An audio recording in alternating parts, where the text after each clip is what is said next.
कि आपको उचित लगे तो समस्या का समाधान कर दीजिए, नहीं तो मुझे समस्या से लड़ने का बल और विवेक दीजिए, बात बन जाए। तो एक दिन श्री रुक्मिणी जी प्रसाद ठाकुर जी को भोग पा रही थी, प्रभु ऐसे रोक दिया, उदास हो गए। तो उनका प्रभु ऐसी स्थिति हमने जब जब आपकी देखी तो किसी भक्त को जब कष्ट होता है तब आपको ऐसे देखा है। कौन सा भक्त है और क्या कष्ट है? तो एक सुदामा नाम के हमारे मित्र हैं, कई दिन से भोजन भी उनको, प्रभु आपके मित्र और मैं आपकी दासी, माँ लक्ष्मी का अवतार रुक्मिणी, आप हुक्म कीजिए, लोक की संपत्ति वहां। बोले उसको चाह नहीं है, हमारे मित्र को चाह नहीं है, और चाह ना होने पर हम विवश हैं। अगर वो चाह कर ले तो सारी व्यवस्था हो जाए। तो बोले पैदा करो जाके चाह। बोले उनके हृदय में तो नहीं पैदा कर सकते, हम भी, क्योंकि जिस हृदय में भगवान का आश्रय और निरंतर चिंतन है वहां माया की चाह नहीं होती। बोले उनकी पत्नी के हृदय में, बोले प्रयास करते हैं जाके। भगवान संत वेश में गए, भिक्षाम दे निकले। अतिथि का सत्कार करना गृहस्थ का धर्म होता है। हाथ जोड़ा और कहा हम असमर्थ हैं, आपको भिक्षा नहीं दे सकते। क्यों? बोले हम अपवित्र हैं, हमारे ऊपर सूतक लगा हुआ है। किस बात का सूतक? हमने एक पुत्र जन्मा है। तो ठीक है हम 10-12 दिन बाद आ जाएंगे। बोले नहीं, आजीवन अपवित्र रहेंगे। तो ऐसा कौन सा? बोले दरिद्रता रूपी, विद्वान की पत्नी है तो ऐसे उनका दरिद्रता रूपी पुत्र का जन्म, अर्थात सीधे कि मैं नहीं दे सकती या देने योग्य नहीं, ऐसा न कहीं उनका, मैं अपवित्र हूं। तो दरिद्र कैसे हो सकती हो? जिनके पति के मित्र द्वारिकाधीश भगवान श्री कृष्ण है, वो दरिद्र कैसे हो सकता है? एक बार कहो ना अपने पति से। चले गए। जो सुदामा जी आए तो उन्होंने कहा कि देखो आज एक अतिथि आए थे, उनको मैं कुछ नहीं दे पाई, मुझे बहुत कष्ट है कि मेरे पुत्र और आए हुए अतिथि का भी हम स्वागत नहीं कर सकते, उनका भरण आपके मित्र द्वारिकाधीश प्रभु श्री कृष्ण। सुदामा जी ने कहा, बोले चले जाओ ना, वो कुछ न कुछ सहयोग कर देंगे। तो बोले हम ऐसे मित्र नहीं बनाए कि वो हमारा सहयोग करे, कभी नहीं, मर जाऊंगा पर उनसे ये नहीं कहूंगा कि आप हमारा। बोले मत कहना, दर्शन के लिए तो चले जाओ, वो सुना है इतने उदार हैं कि जाने पर ही दे देंगे। सुदामा जी ने कहा दर्शन के लिए तो जा सकते हैं, बहुत दिन हो गए, ठीक है, पर मित्र के पास जाए तो कुछ लेके जाना चाहिए, मेरे पास तो कुछ नहीं है।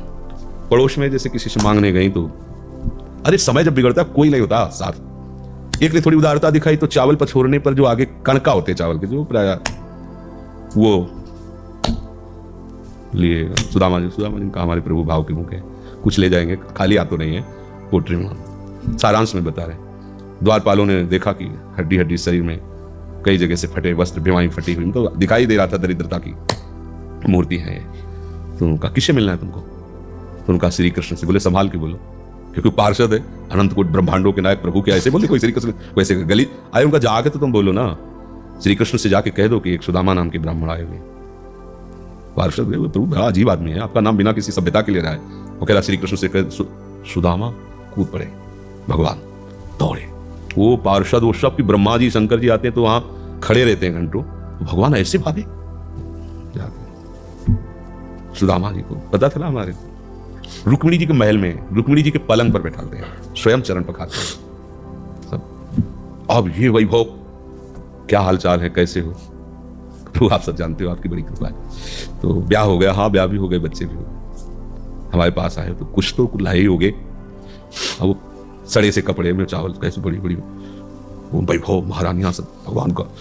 चुप ऐसे बोले देखो फिर चुप कर रहे हो, हमारे हिस्से की चोरी पहले की थी और फिर चुप कर रहे हो। और हिम्मत नहीं पड़ रही थी, इतने महामहिम प्रभु को कैसे हो तंदुर। भगवान ने ऐसे छीला, ओहो आज तक मुझे ऐसा स्वाद नहीं मिला। भगवान बड़ाई कर रहे, देखो रुक्मिणी जी की आंखों में आंसू आ गया उधर से। भगवान पकड़ लिया हाथ, बस प्रभु हम आपकी सेवा नहीं दे सकती। और भगवान तो सुदामा जी का स्वागत सम्मान, अच्छे कपड़े पहनाए। जब चलने लगे ना तो भगवान की तरफ वो देखते, मतलब कामना नहीं पर कि देखा पत्नी कह रही थी जाओगे कुछ लोग कुछ चले प्रभु, हाँ ठीक है, इधर से ऐसे चले जाना, हाथ भी खाली।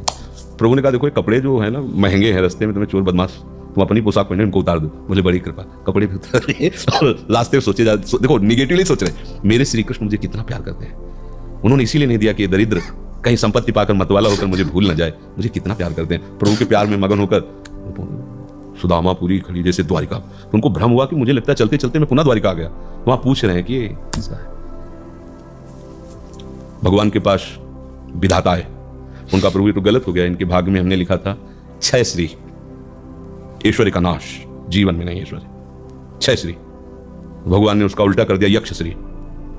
जैसे कुबेर का अथा धन का खजाना, त्रिभुवन का खजाना वही है कुबेर के पास, जैसे कुबेर का खजाना यक्ष श्री। तो कहा प्रभु, तो उनका इन्होंने पुण्य किया है, अनंत ब्रह्मांडों के समस्त जीवों को तृप्त कर दिया है, वो खुद को खाने को लिए तृप्त, बोले मेरे रोम रोम में करोड़ करोड़ ब्रह्मांड वास करते हैं और इनके तंदुलों से मैं तृप्त हो गया, अनंत ब्रह्मांडों का भंडारा हो गया, उसका जो पुण्य होता है लिख दो इनके भाग्य में। अब किसी की चलेगी प्रभु के आगे? तो एकमात्र प्रारब्ध को मिटाने वाले भगवान है, कर तुम अकर तुम अन्यथा कर तुम। तो आप भगवान की शरण होकर उनका नाम जप कीजिए और उनसे प्रार्थना कीजिए कि आपको उचित लगे तो समस्या का समाधान कर दीजिए, नहीं तो मुझे समस्या से लड़ने का बल और विवेक दीजिए, बात बन जाएगी।